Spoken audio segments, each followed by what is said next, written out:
Assalamualaikum warahmatullahi wabarakatuh. Perkenalkan, nama saya Nijar Fajar Ifania dengan NPM 22191. Di sini, saya akan menjelaskan yurisdiksi negara.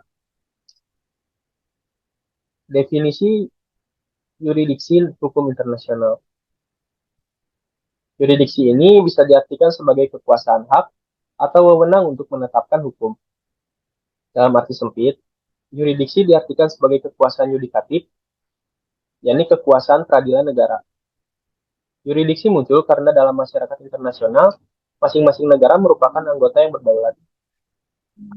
Selain itu, hubungan-hubungan kehidupan yang berlaku dalam masyarakat internasional terjadi melampaui batas-batas satu negara.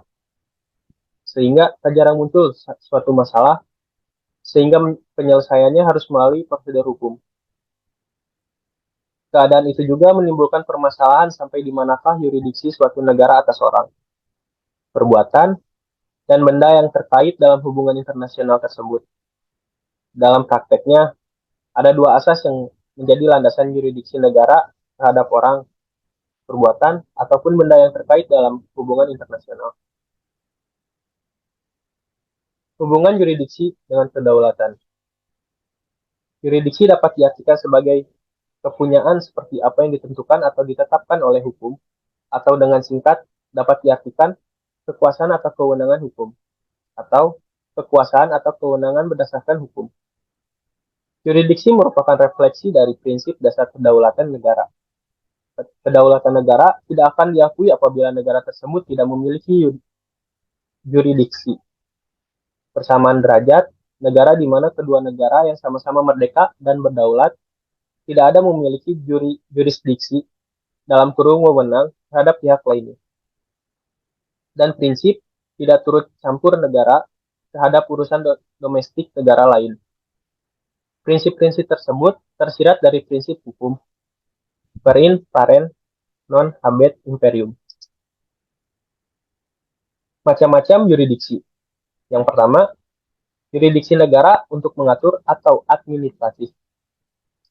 Yurisdiksi legislatif, dalam kurung legislatif jurisdiction, maksudnya adalah kewenangan atau kekuasaan untuk membuat atau menetapkan peraturan perundang-undangan atau keputusan untuk mengatur suatu masalah atau suatu subjek, suatu objek. Yurisdiksi eksekutif atau dalam kurung eksekutif jurisdiction, maksudnya adalah kewenangan atau kekuasaan untuk melaksanakan atau menerapkan peraturan perundang-undangan yang telah ditetapkan untuk ditaati yurisdiksi yudikatif, yaitu kewenangan atau kekuasaan untuk mengadili atau menghukum suatu tindak pidana yang terjadi dalam kurung kejahatan dan pelanggaran dalam negara. Yang kedua, ada yurisdiksi negara atas objek yang diatur. Yurisdiksi personal, yaitu yurisdiksi suatu negara terhadap orang atau badan hukum, baik warga negaranya sendiri maupun warga negara asing, dan badan hukum nasional atau asing. Yurisdiksi personal dibagi lagi. Yang pertama, ada yurisdiksi personal berdasarkan prinsip nasionalitas atau keluarga negaraan aktif. Maksudnya, bahwa setiap warga negara dari satu negara akan membawa hukum negaranya kemanapun ia pergi dan dimanapun ia berada. Yang kedua, yurisdiksi personal berdasarkan prinsip nasionalitas atau kewarganegaraan pasif, yaitu suatu negara mempunyai yurisdiksi untuk mengadili orang asing yang melakukan tindak pidana terhadap warga negaranya di luar negeri.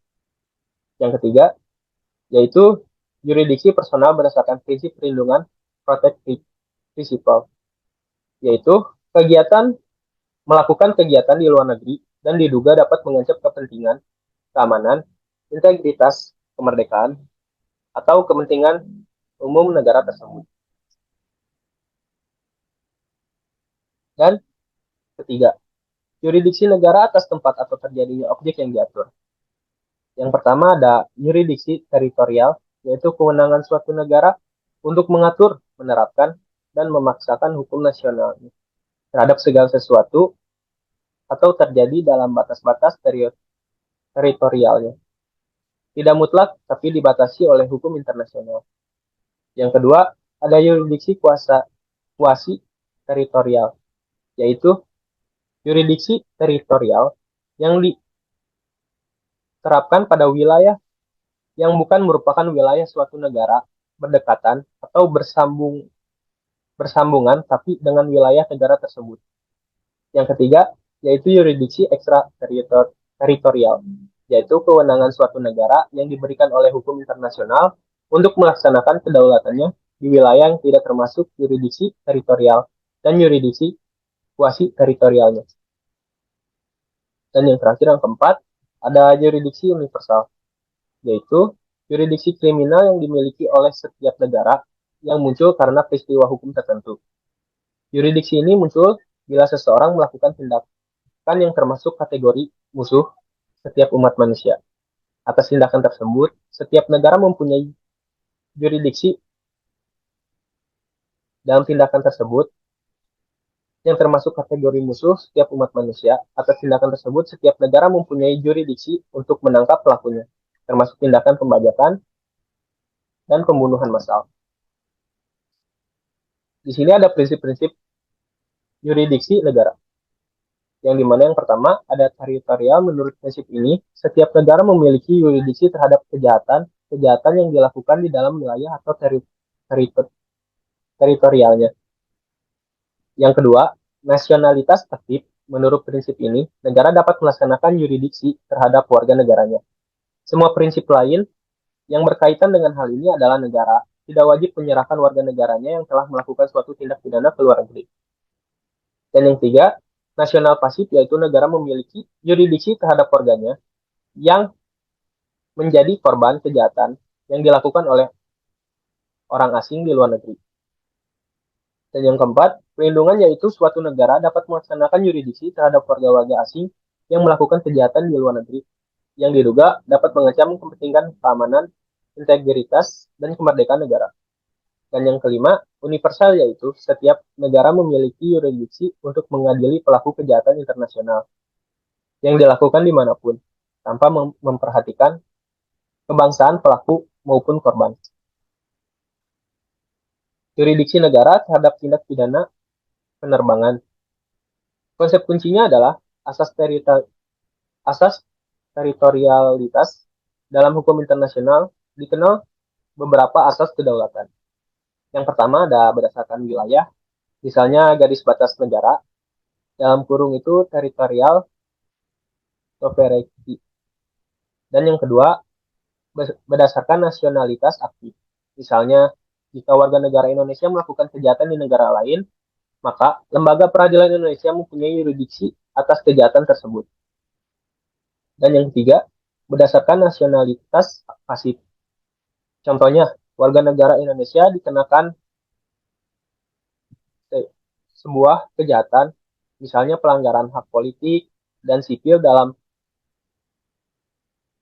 ICCPR lain, maka lembaga peradilan Indonesia mempunyai yurisdiksi atas kejahatan tersebut.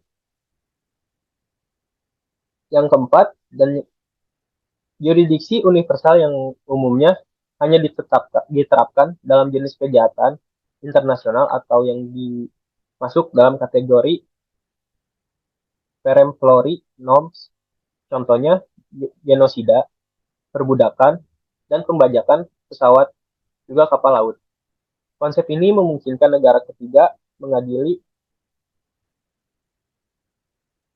kejahatan tersebut dalam wilayah sendiri. Kerjasama antar negara. Kerjasama internasional adalah hubungan kerjasama yang dilakukan oleh dua negara atau lebih untuk mencapai tujuan-tujuan tertentu. Dilakukan antar negara dalam rangka pemenuhan kebutuhan rakyatnya dan kepentingan lain yang berpendoman pada politik luar negeri masing-masing negara. Kerjasama internasional adalah salah satu usaha negara-negara untuk menyelaraskan kepentingan-kepentingan yang sama. Juga merupakan perwujudan kondisi masyarakat yang saling tergantung satu sama lain. Sekian dari saya. Wassalamualaikum warahmatullahi wabarakatuh.